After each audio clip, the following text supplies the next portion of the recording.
Sanders. He will be doing speech number 5 in the Confident Communicator Manual. This speech is entitled Storytelling.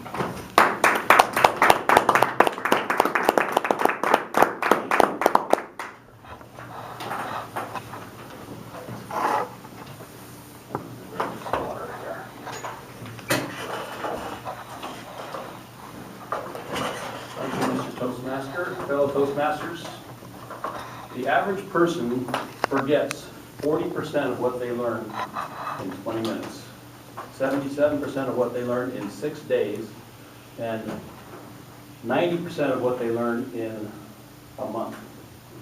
So on the average, we forget 90% of everything we learn on a month-to-month basis. That's pretty amazing. If the people receive this information in the form of a story, the retention rate is more like 55 to 65%. Now these statistics are all over the board depending on how many facts and figures and dates and that sort of thing are in there, but in general, this is the figures they came up with. Why does this happen? What happens when someone hears a story is it activates the part of the brain that makes them feel like it's their story. How many times have you started to tell somebody something and they went, oh yeah, that happened to me too. Yeah, remember that? And they interrupt you and they start telling their story and you never get to finish your story. The activities that we would normally do or experience are activated in the brain when we hear that same activity told in a story. For example, this singer had a velvet voice. It stimulates that part of the brain where we're listening to the music. Pablo kicked the ball.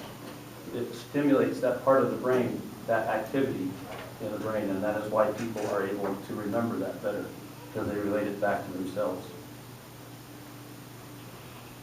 I recently attended a seminar with 250 tour directors in Newport, Rhode Island, and one of the speakers, who's a published author, gave us a speech on storytelling. And he told this great story, and I thought that'd be a great thing to do. I'm going to try that at Toastmasters. And he had this wonderful story about this. I thought I had it down to Scotsman and Devin McGregor and all of these things, and I tried the story out on a bunch of people, and when I got done with the punchline, they looked about like that. I better not tell that story. So it depends on the person and how you tell a story on how well that story goes.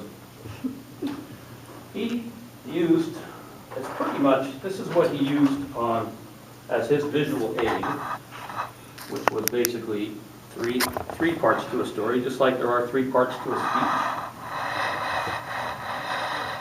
The setup, the confrontation, and the resolution. Just like in a speech where we have the opening, the body, and the conclusion.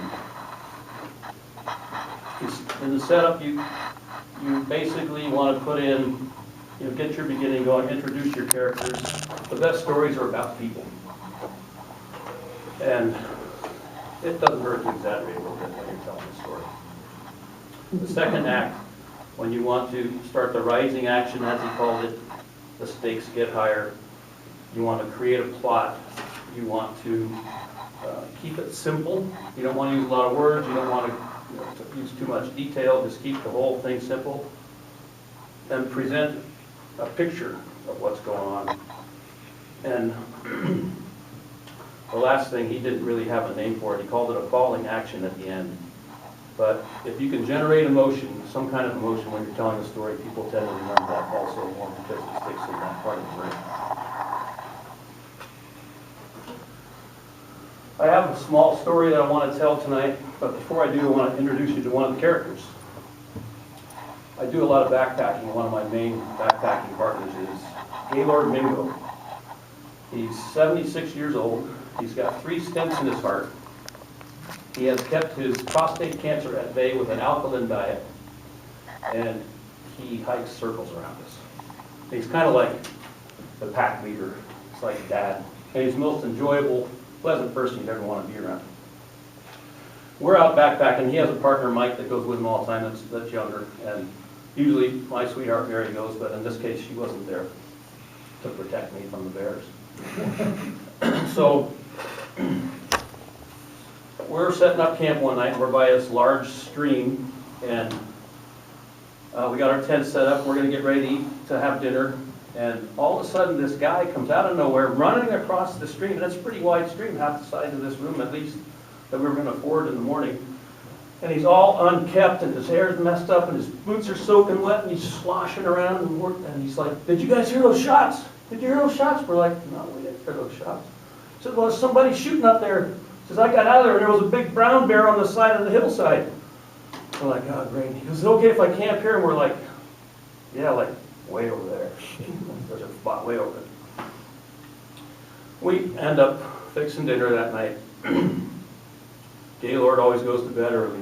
I always sit up in the dark because I can't go to sleep until the sun goes down. And I try to read something with my headlamp on. I decide, oh, I'll try to go to bed.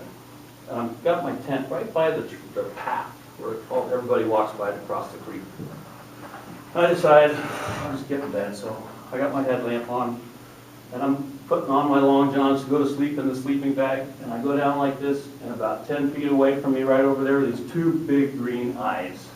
And I just, at full volume, went, "Bear! Bear in the campground!" And then I didn't know what to do. So I went, "Gaylord! Gaylord, help!" And so, anyway, Gaylord, what's he going to do, fight the bear for me? Gaylord comes walking out of his tent in his boxers. He's like, "What are you whining about?" I said, there's a bear right there on the trail." He goes, "Let me see." And he walks over, pulls his light out, and he goes like this to look at the raised ground where the bear was, and there, sure enough, the tracks were there. But they were deer tracks. Yeah, I have a little egg on my face on that one. And I slept. I went back in my sleeping bag and spent the night sleeping like this. Which is one reason. Bears and sharks. The next day, we take off, we ford the stream, we're heading up the mountain, and we see two deer on the side of the hillside running along. And you know what I heard? "Jeff, look, bear!" Two of them, two bears. People forget facts, but they rarely forget stories. Thank you.